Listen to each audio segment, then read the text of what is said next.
रामपुर गांव में रामदीन नाम का एक किसान रहता था जो अपनी छोटी सी जमीन पर काम करके किसी तरह अपना घर चलाता था। उसका बेटा भवानी भी उसके काम में हाथ बटाता था। एक दिन रामदीन 2000 रुपए लेकर शहर से खाद बीज लाने को तैयार हुआ। सोमवती, मैं दिन ढले तक वापस लौट आऊंगा, तुम चिंता ना करना। रामदीन शहर चला गया। दोपहर को सोमवती और भवानी बाहर बैठे थे, तभी सोमवती सामने देखकर चौंक पड़ी। तेरे बापू तो दिन ढले वापस आने के लिए कहकर गए थे, फिर वो इतनी जल्दी लौटकर क्यों आ रहे हैं? माँ, लगता है बापू की तबीयत कुछ ठीक सी नहीं है। घर आकर रामदीन चारपाई पर लेट गया। क्या बात है जी, क्या तबीयत ठीक नहीं है? सोमवती, मेरा दिल डूबा जा रहा है, आंखों के आगे अंधेरा छा रहा है। इतना कहते कहते रामदीन की आंखें मूंद गईं। ये देखकर सोमवती और भवानी घबरा उठे। हे भगवान, ये तो बिल्कुल ठीक ठाक घर से गए थे, फिर अचानक इन्हें क्या हो गया है? बापू, आंखें खोलो।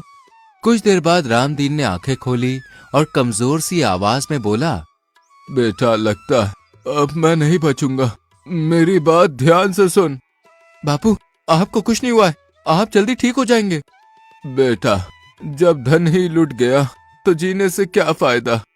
क्या, जो रुपए शहर लेकर गए थे वो लूट लिए गए? हाँ बेटा, सुबह मैं जो 2000 रुपए लेकर घर से चला था, वो 2 ठगों ने मुझसे ठग लिए। वो दोनों ठग मुझे रामगढ़ के पास मिले थे। दोनों मीठी मीठी बातें बनाते हुए मुझे बाहर वाले बाग में बने अपने घर में ले गए और अपनी बातों के जाल में फंसाकर उन्होंने मुझसे रुपए ठग लिए। बापू, तुम फिक्र न करो, मैं अभी अपने रुपए वापस ले आता हूँ। बेटा, लगता है मेरी अंतिम घड़ी आ गई है। इसके साथ ही उसकी गर्दन एक तरफ ढुलक गई। बापू, हाय, क्या हुआ? बापू! दोनों के रोने की आवाज सुनकर आसपास के लोग वहां इकट्ठा हो गए। बेटा, जो होना था सो हो गया, अब मुर्दे को घर में रखने से कोई फायदा नहीं है, जल्दी से दाह संस्कार का प्रबंध करो। भवानी ने भारी मन से अपने पिता का दाह संस्कार किया। 13 दिन बाद रामदीन की 13वीं हो गई। तब भवानी सोमवती से बोला, माँ, मैं उन ठगों से बदला लूंगा। ये क्या कह रहा है तू बेटा? माँ, मुझे जाने दो, वरना मेरी कसम झूठी हो जाएगी। सोमवती के लाख समझाने पर भी भवानी ने उसकी एक ना सुनी और 500 रुपए लेकर घर से निकल गया। भगवान मेरे बेटे की रक्षा करना, इसके सिवा मेरा कोई नहीं है। भवानी चलते चलते रामगढ़ के बाहर वाले बाग में जा पहुंचा। लगता है वो सामने वाला घर उन ठगों का ही है, मुझे जल्दी से वहां पहुंचना चाहिए। भवानी बाग में बने उस घर के पास पहुंचा तो उसे घर के बाहर एक बुढ़िया नजर आई। मैं एक परदेसी आदमी हूँ, बहुत दूर से चला आ रहा हूँ, क्या आज की रात मैं आपके यहाँ ठहर सकता हूँ? क्यों नहीं बेटा, तुम इसे अपना ही घर समझो।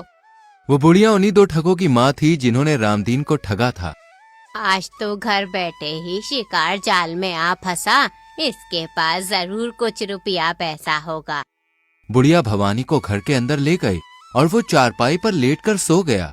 जब उसकी नींद खुली तो उसने बराबर के कमरे में कुछ खुसुर फुसुर की आवाजें सुनी। बेटा भोला राम, लालू राम, आज कितने लोगों को तुमने ठगा है? माँ, आज तो कोई भी शिकार हमारे जाल में नहीं फंसा। पता नहीं आज सवेरे किसका मुंह देखा था, धेले की भी आमदनी नहीं हुई। घबराओ मत, आज मैंने घर पर ही एक मोटी मुर्गी जाल में फांस दी है। मोटी मुर्गी? कहाँ है वो मोटी मुर्गी? वो बराबर के कमरे में सोया है, मुझे विश्वास है उसके पास काफी धन है। तब तो मजा आ गया, देखना हम दोनों भाई उसे कैसे हलाल करते हैं। उनकी बात सुनकर भवानी सोच रहा था, तो यही है वो दोनों ठग जिन्होंने मेरे बापू से 2000 रुपए ठगे थे, मुझे इन्हें ही मजा चखाना है। मन ही मन कुछ सोचकर उसने बराबर वाले कमरे में प्रवेश किया। उसे देखकर बुढ़िया बोली, आओ बेटा, मैं अभी तुम्हारा ही जिक्र कर रही थी। माँ, यही है हमारा मेहमान। हाँ बेटा, यही भवानी है। तभी कमरे में लालू राम की पत्नी लीला ने प्रवेश किया और कहा, खाना तैयार है, आप सब लोग खाना खा लीजिए। तुम रसोई में चलो, हम वहीं पर आते हैं। ये सुनकर लीला रसोई घर की तरफ चली गई। उसके जाने के बाद लालू राम भवानी से बोला, चलो पहले खाना खा लो। चलो भाई, मुझे भी बहुत भूख लगी है। सब वहां से उठकर रसोई घर में आ गए। रसोई घर में एक सुंदर सी लड़की ने सबको खाना परोसा। उसे देखकर भवानी बोला, जो लड़की खाना परोस रही थी वो कौन है? वो हमारी छोटी बहन कजरी है। खाना खाने के बाद भोला राम भवानी से बोला, भवानी कोई कहानी या किस्सा सुनाओ जिससे थोड़ा मन ही बहल जाए। पहले आप कोई कहानी सुनाओ, उसके बाद मैं सुनाऊंगा। ठीक है, पहले हम दोनों एक किस्सा सुनाएंगे, पर हमारी एक शर्त है, और वो ये है कि हम जो भी बात सुनाएंगे उसे सुनकर तुम्हें हमारी हाँ में हाँ मिलानी होगी। अगर तुमने हाँ में हाँ ना मिलाई तो तुमको हमें 500 रुपए देने होंगे। मुझे तुम्हारी शर्त मंजूर है। ये सुनकर मन ही मन प्रसन्न होते हुए भोला राम ने कहना शुरू किया, बात उन दिनों की है जब मैं छोटा सा था। एक बार हमारे गांव में बिल्कुल भी बारिश नहीं हुई, तो गांव के सब लोग परेशान होकर मेरे दादाजी के पास आए और उनसे कहा कि किसी तरह गांव में बारिश करवाइए। मेरे दादाजी के पास एक बहुत लंबा बांस था। उन्होंने वो बांस उठाया और उसको ऊपर करके बादलों की ओर किया। दादाजी ने बांस से कई बार बादलों को हिलाया। ऐसा करते ही बारिश होने लगी। कहो भवानी, मेरी कहानी कैसी लगी? तुम्हारी कहानी तो बिल्कुल सच्ची है। मैं मानता हूँ कि तुम्हारे दादाजी के पास आकाश को छूने वाला बांस होगा। ये तो बड़ा चालाक है, मेरी झूठी बात को भी सच कह रहा है। भवानी, अब तुम कोई कहानी सुनाओ। मैं कहानी सुनाने को तैयार हूँ, पर मेरी भी वही शर्त है जो तुम्हारी थी। एक बात और, तुम्हें एक कसम खानी होगी कि तुम अपनी बात से टलोगे नहीं। बोलो, मंजूर है? हम दोनों देवी माँ के उपासक हैं, इसलिए उसकी कसम खाकर कहते हैं कि हम अपनी बात पर अटल रहेंगे। आज से 5 दिन पहले की बात है। मेरी पत्नी का मेरी माँ से किसी बात पर झगड़ा हो गया। उस समय मैं वहां पर नहीं था। मेरी पत्नी मेरी अनुपस्थिति में लड़ झगड़ कर घर से चली आई। मैं उसी को ढूंढने घर से निकला था।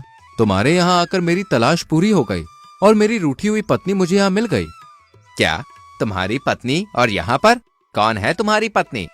मेरी पत्नी कजरी है, और कौन होती? कहो, मेरी कहानी सच्ची है या झूठी? हम दोनों आपस में सलाह करके तुम्हारी बात का जवाब देते हैं। लालू राम और भोला राम उठकर कमरे से बाहर आए। भैया, ये तो हमारा भी ताव निकला। ये तो हमें ही उल्लू बना गया। अगर उसकी बात झूठी कहते हैं तो उसे 500 रुपए देने पड़ेंगे, और इस समय तो हमारे पास फूटी कौड़ी भी नहीं है। ऐसा करते हैं, इसकी कहानी को सच मान लेते हैं और कजरी को इसके साथ भेज देते हैं। पर जवान बहन को उसके साथ कैसे भेजते हैं? भाई, जब हमारे पास 500 रुपए होंगे तो भवानी को 500 रुपए देकर कजरी को वापस ले आएंगे। फिर दोनों भवानी के पास आए। चूंकि हमने कसम खाई है, इसलिए हम सच कह रहे हैं कि तुम्हारी कहानी सच्ची है। तब तो मैं कजरी को अपने साथ लेके जा सकता हूँ। भवानी, इस समय हमारे पास 500 रुपए नहीं है, सो तुम कजरी को अपने साथ लेके जा सकते हो। पर देखो, आज से ठीक 5वें दिन हम तुम्हारे गांव आएंगे और तुम्हें 500 रुपए देकर कजरी को छुड़ा ले जाएंगे। मुझे कोई एतराज नहीं है भाई। तब लालू राम और भोला राम अपनी माँ के पास गए और उसे सारी बात बताई। भवानी को ठगने के चक्कर में तो हम खुद ठगे गए। तुम फिक्र ना करो माँ, हम जल्द से जल्द कजरी को वापस ले आएंगे। फिर भवानी कजरी को साथ लेकर अपने घर की ओर चल पड़ा। आधी रात के करीब वो घर पहुँचे। सोमवती इस समय पुत्र को देखकर चकित रह गई। बेटा, तू इस समय कहाँ से आ रहा है और ये लड़की कौन है? माँ, मैं आज उन दोनों ठगों को अपने जाल में फंसा कर आया हूँ। अब मैं जैसे जैसे जाल को खींचूंगा वैसे वैसे उन ठगों को नानी याद आती जाएगी। तब भवानी ने कजरी के बारे में सोमवती को बताया। सारी बात जानकर सोमवती घबरा उठी। बेटा, तू उन दोनों को मात देकर आया है, इसलिए अब वो तेरे से खार खाए बैठे होंगे। माँ, तेरे बेटे का कोई कुछ नहीं बिगाड़ सकता। तू बेकार में डर रही है। कजरी माँ बेटे की वार्तालाप चुपचाप सुन रही थी। सारी बात जानकर वो भवानी से बोली, मुझे दुख है कि मेरे भाइयों की वजह से तुम्हारे पिता की मृत्यु हुई। दोष तुम्हारा नहीं, मेरे भाइयों का है। मुझे तुमसे कोई शिकायत नहीं है। कजरी को भवानी के घर पर आए हुए 4 दिन बीत गए। इन 4 दिनों में उसने सोमवती को कुछ भी काम नहीं करने दिया। भगवान ऐसी मेहनती बेटी सबको दे। इस घर को ऐसी ही बहू की जरूरत थी। अगर कजरी इस घर की बहू बन जाए तो कैसा रहे। इधर रात को लालू राम और भोला राम बहुत बड़ी ठगी करके वापस लौटे। माँ, आज तो हमने बहुत तगड़ा हाथ मारा है। पूरे 10,000 रुपए हाथ लगे हैं। ये तो बहुत अच्छी खबर है। अब तुम दोनों कल जाकर भवानी को 500 रुपए देकर कजरी को वापस ले आओ। ठीक है माँ। उधर 5वें दिन सुबह भवानी कजरी से बोला, आज तुम्हारे दोनों भाई तुम्हें लेने आएंगे। क्या तुम उनके साथ जाना चाहोगी? नहीं, अब मैं उनके साथ नहीं जाऊंगी। तुम्हारी दुख भरी कहानी सुनकर मुझे अपने भाइयों से घृणा हो गई है। ठीक है, अब मैं जैसा कहूँ वैसा ही करना। इससे पहले कि तुम्हारे दोनों भाई यहाँ पे आ पहुँचे, तुम बढ़िया पकवान बनाकर तैयार कर लो। कजरी को ये निर्देश देकर भवानी सोमवती के पास पहुँचा और बोला, माँ, आज कजरी के दोनों भाई आने वाले हैं। आज देखना मैं उन्हें कैसे उल्लू बनाता हूँ। क्या करेगा तू भवानी? तब भवानी ने अपनी माँ को अपनी योजना बताई। मैं नहीं जानती थी कि तू इतना अक्लमंद है रे। अब मुझे विश्वास हो गया है कि तू उन दोनों ठगों के छक्के छुड़ा कर रहेगा। भवानी आंगन में पहुंचा। वहाँ 2 बकरियां खड़ी हुई थी। उसने एक बकरी को साथ लिया और गांव के बाहर की ओर चल दिया। गांव के बाहर पहुंचकर वो एक पेड़ के नीचे बैठ गया। मुझे यहाँ बैठकर उनकी प्रतीक्षा करनी चाहिए। वो दोनों इसी रास्ते से रामपुर में प्रवेश करेंगे। भवानी को वहाँ पर बैठे हुए काफी समय व्यतीत हो गया। तभी उसे दूर से 2 आदमी आते हुए दिखाई दिए। लगता है यही लालू राम और भोला राम है। जैसे ही वो दोनों भवानी के समीप पहुंचे, आओ भाइयों, बैठो। लंबे सफर से आ रहे हो, पहले थोड़ी देर यहाँ पर बैठकर सुस्ता लो, फिर घर चलेंगे। तुम ठीक कह रहे हो भाई। लालू राम और भोला राम पेड़ के नीचे बैठ गए। तब भवानी बकरी से बोला, बकरी, जल्दी से घर जाकर सूचना दो कि मेहमानों के लिए जल्दी से भोजन बन जाना चाहिए। हम तुम्हारे पीछे पीछे आ रहे हैं। इतना कहकर भवानी ने बकरी को गांव की ओर दौड़ा दिया। कमाल है, एक बकरी घर जाकर सूचना देगी। क्या ऐसा हो सकता है? बिल्कुल हो सकता है भाई। आओ अब घर चलें, खाना तैयार हो गया होगा। तब वो दोनों भवानी के साथ उसके घर की ओर चल दिए। घर पहुंचकर भवानी सोमवती से बोला, माँ, मैंने बकरी को खबर देने के लिए घर पर भेजा था। क्या उसने खबर दे दी? हाँ बेटा, उसने कहा था कि मेहमानों के लिए खाना बनाना है। तुम हाथ मुंह धो लो, खाना तैयार है। जरूर कोई खास बात है उस बकरी में। माँ, वो बकरी कहाँ है? बेटा, उसे मैंने आंगन में बांध दिया है। हमें इस बकरी को किसी भी तरह से भवानी से ले लेना चाहिए। ये हमारे बड़े काम की है। जब वो खाना खा चुके तो भवानी हाथ धोने चला गया। तब लालू राम भोला राम से बोला, हमें से चमत्कारी बकरी ले लेनी चाहिए, पर भवानी हमें अपनी करामाती बकरी क्यों देगा? ऐसा करते हैं, हम जो 500 रुपए लाए उसके बदले हम भवानी से वो बकरी ले लेंगे। फिर दोबारा आकर हम भवानी को 500 रुपए दे देंगे और कजरी को ले जाएंगे। तब तक कजरी यहीं पर रह लेगी। हाँ, ये ठीक रहेगा। भवानी को आने दो, उससे बात करते हैं। थोड़ी देर बाद भवानी आया और उनसे बोला, मैं जानता हूँ कि तुम कजरी को वापस ले जाने के लिए आए हो। लाओ 500 रुपए निकालो। भवानी, हम 5 दिन बाद कजरी को लेने आएंगे। एक काम करो, इस समय तुम हमसे 500 रुपए लेकर अपनी बकरी ही दे दो। पर मैं अपनी बकरी तुम्हें कैसे दे सकता हूँ? वो तो मेरे बड़े काम की है। लालू राम और भोला राम ने भवानी से काफी मिन्नतें की। तो भवानी बोला, जब तुम मुझसे इतनी विनती कर ही रहे हो तो ठीक है, लाओ 500 रुपए निकालो और बकरी को ले जाओ। लालू राम ने फौरन जेब से 500 रुपए निकालकर भवानी को दे दिए। बकरी को लेकर वो दोनों वहां से चले गए। तब भवानी कजरी से बोला, देखा कजरी, तुम्हारे भाई तुम्हें छोड़कर बकरी खरीद कर चले गए। मुझे लज्जित ना करो और मेरे खुदगर्ज भाइयों का मेरे सामने नाम तक न लो। इधर लालू राम और भोला राम गांव के पास पहुंचे तो लालू राम बकरी से बोला, बकरी, जल्दी से हमारे घर पहुंचकर हमारे आने की सूचना दो और लीला से कहना कि हमारे लिए खाना बनाकर रखे। बकरी उछलती कूदती वहां से चलती बनी। अब देखना बकरी का कमाल, घर पहुंचने पर हमें खाना तैयार मिलेगा। कुछ ही देर में वो दोनों अपने घर जा पहुंचे। उन्हें देखकर उनकी माँ ने कहा, कजरी कहाँ है? क्या उसे साथ नहीं लाए? इससे पहले कि भोला राम कुछ कह पाता, लालू राम बोला, माँ, क्या खाना नहीं बना? मैंने तो बकरी को अपने आने की सूचना देने के लिए घर भेजा था। बकरी? यहाँ तो कोई बकरी नहीं आई। बकरी घर नहीं पहुँची? ये कैसे हो सकता है? हमने खुद अपनी आंखों से उसका चमत्कार देखा था। भाई, गलती हमारी है जिसकी वजह से बकरी घर नहीं पहुंची। पर हमारी गलती क्या है भाई? भाई, बकरी ने भवानी का घर तो पहले से ही देखा हुआ था ना, इसलिए वो उसके घर का रास्ता जानती थी। इसलिए पहले हमें उसे अपना घर दिखाना चाहिए था, उसके बाद में उससे काम लेना चाहिए था। ओह, हमसे तो सचमुच में बहुत बड़ी गलती हो गई।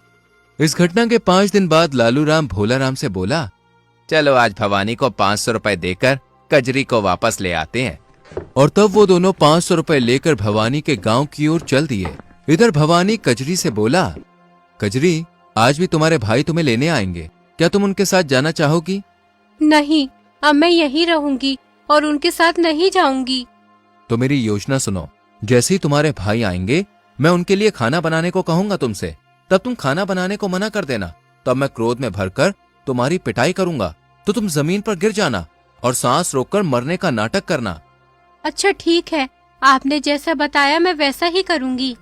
कजरी को अपनी योजना समझाकर भवानी आंगन में चारपाई बिछाकर बैठ गया। कुछ ही देर बाद लालू राम और भोला राम वहां आ गए।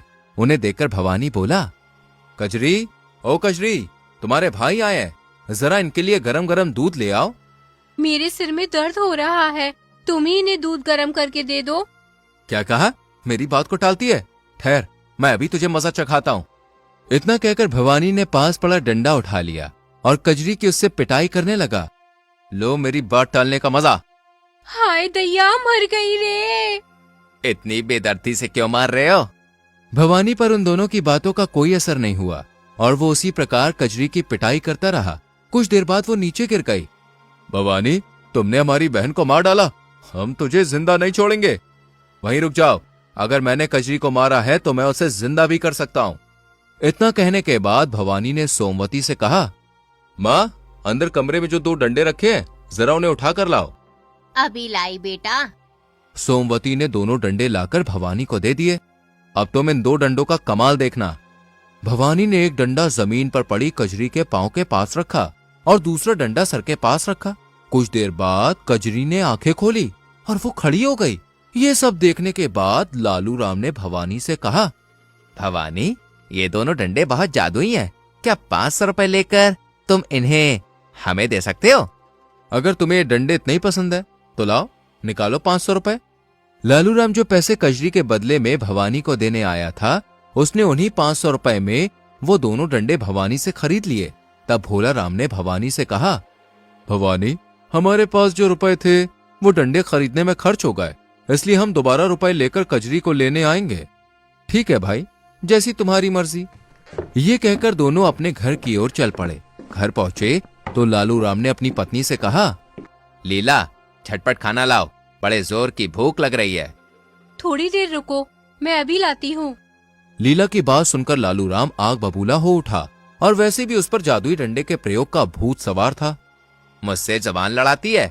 ठहर, अभी तुझे मजा चखाता हूँ। इतना कहकर उसने लीला की डंडे से पिटाई करनी ही शुरू कर दी और कुछ ही देर में लीला जमीन पर जा गिरी। ये तुमने क्या किया? अपनी पत्नी को मार डाला। रुको माँ, मैं अभी से जिंदा किए देता हूँ।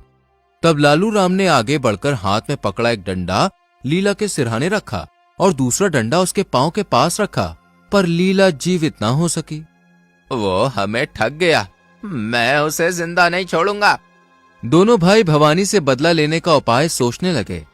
भाई, हम कल दिन निकलने से पहले ही भवानी के घर चलेंगे और उसे सोए हुए को बोरे में बांधकर गांव के बाहर वाली नहर में डाल देंगे। ना रहेगा बांस, ना बजेगी बांसुरी। ये ठीक रहेगा भाई। लालू राम और भोला राम सुबह होने से पहले ही भवानी के यहाँ पहुंच जाते हैं। उन्होंने सोते हुए भवानी को बोरे में बांध दिया और उसे कंधे पर रखकर दोनों घर से बाहर निकल आए। वो दोनों बोरे को लेकर गांव के बाहर वाली नहर के पास जा पहुंचे। पहले थोड़ा दम ले लेते हैं, फिर इसे नहर में फेंकेंगे।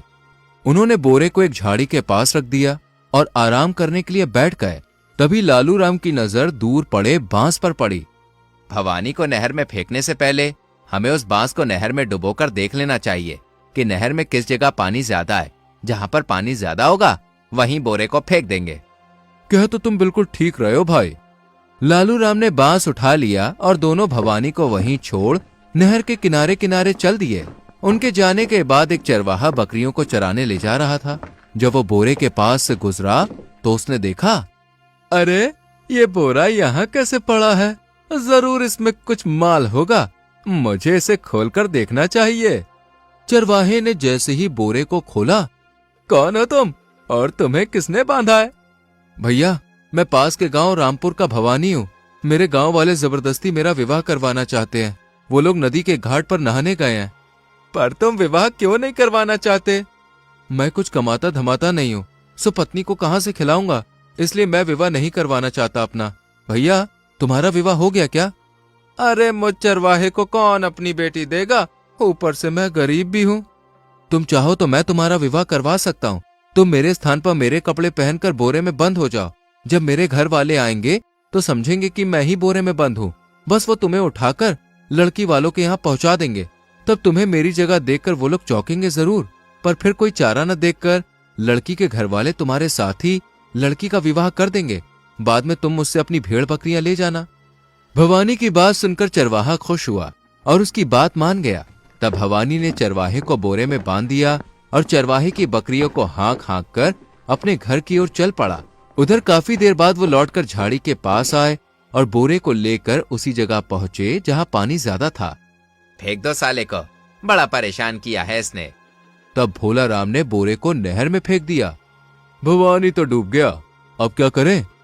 भवानी के घर चलकर उसकी माँ को गला घोटकर मार देंगे और कजरी को अपने साथ ले जाएंगे।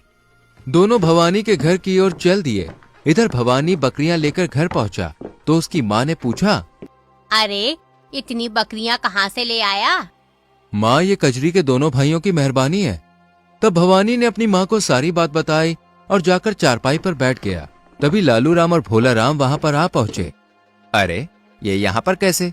इसे तो हम बोरे समेत नहर में फेंक कर आए थे। कहीं ये भवानी का भूत तो नहीं?